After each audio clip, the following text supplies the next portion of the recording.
तबारकल्लज़ी नज़्ज़लल फ़ुरक़ान अला अब्दिही लियकून लिलआलमीन नज़ीरा। किसी अजीज़ ने सवाल किया है, वतन इक़ामत बनाने के बाद वतन इक़ामत में 15 दिन से कम ठहरा तो इत्माम करेगा या कसर करेगा। देखिए, इस मसले को समझने से पहले आप एक बात जहन में रखिए, वतन इक़ामत किसको कहते हैं। वतन इक़ामत कहते हैं कि अगर कोई आदमी किसी जगह आर्जी तौर पर टेम्परवरी 15 दिन है या 15 दिन से ज़ायद ठहरने की नीयत कर लिया है तो ये उसके लिए आर्जी तौर पर ठहरना गोया कि वतन इक़ामत बन गया। अब यहाँ ये आदमी 4 रकात वाली नमाज़ को 4 ही पढ़ेगा, 2 रकात वाली नमाज़ को 2 पढ़ेगा। अब यहाँ 4 रकात वाली नमाज़ को 2 रकात नहीं पढ़ सकता, ये उसके लिए इत्माम यहाँ ज़रूरी है। अगर जैसे उसने वहाँ से नीयत कर लिया कि मैं इसको छोड़ रहा हूँ, अपने इलाक़े को मैं जा रहा हूँ, तो गोया कि वतन इक़ामत उसका टूट गया। अब यहाँ गोया कि वो 4 रकात वाली नमाज 2 रकात पढ़ेगा। शर्त यह है कि वो शरी मुसाफिर हो।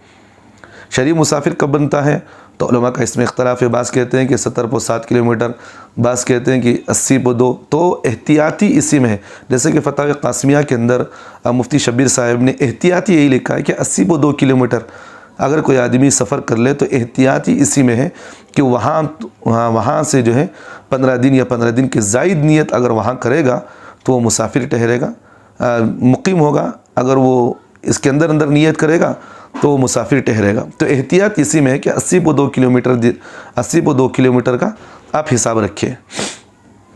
दूसरी बात यह है कि अलबत्ता अगर कोई आदमी किसी जगह काम कर रहा हो, मुलाजिमत कर रहा हो, अब यहाँ इसके सारी चीज़ें मौजूद हैं, यहाँ रहता है, खाने पीने की चीज़ें सारी मौजूद हैं। अब यहाँ ये आदमी 15 दिन से ज़ायद रहने की नीयत करके आया है, मुलाजमत कर रहा है कि भाई महीने यहाँ रहकर आदमी मुलाजमत करता है।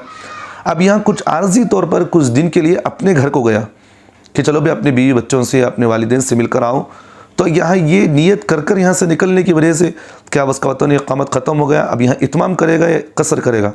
देखिए, वो कसर नहीं बल्कि इत्माम ही करेगा, बल्कि वह नमाज़ मुकम्मल 4 रकात ही पढ़ेगा, क्योंकि एक आदमी के वतन इक़ामत कई भी हो सकते हैं। जैसे मिसाल के तौर पर एक आदमी ने 2 शादियाँ की, एक है इंडिया में कर रखा है, एक अमेरिका में कर रखा है, एक कहीं और जगह कर रखा है। 4 बीवियाँ अलग अलग हैं और वो चारों बीवियों के पास साल में जाते भी रहता है, आते भी रहता है, उसकी आमद औरत रहती है। तो गया कि इसके चारों वतन इक़ामत थे और वो जहाँ जिस जगह भी जाएगा तो वहाँ इत्माम ही करेगा, कसर नहीं करेगा नमाज़ों को। तो इस तरह ये आदमी ने जो यहाँ आया है ये गोया कि मुलाजमत के तौर पर रह रहा है।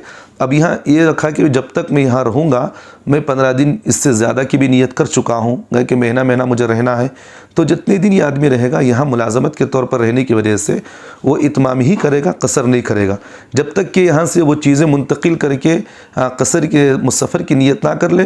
वो मुसाफिर नहीं बल्कि मुकीम ही रहेगा।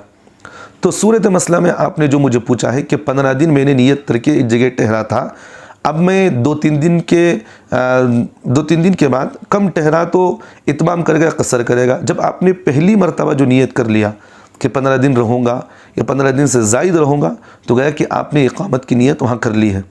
अब दरमियान में हुआ ये कि आपने 3 दिन या 4 दिन में आपका काम पूरा मुकम्मल हो गया, आप वहाँ से निकल गए, तो गया कि आप 3 दिन और 4 दिन वहाँ जो ठहरे हैं वहाँ आपको नमाज़ों का इत्माम ही करना ज़रूरी है, क्योंकि आपने आपकी नीयत की इब्तिदा हो चुकी है, आपने इब्तदाई नीयत इक़ामत की कर ली है। अगर वहाँ मुसाफिर की नीयत की होती तो अलग मसला होता कि आपके लिए इत्माम ज़रूरी नहीं बल्कि आप कसर करना होता वहाँ पर।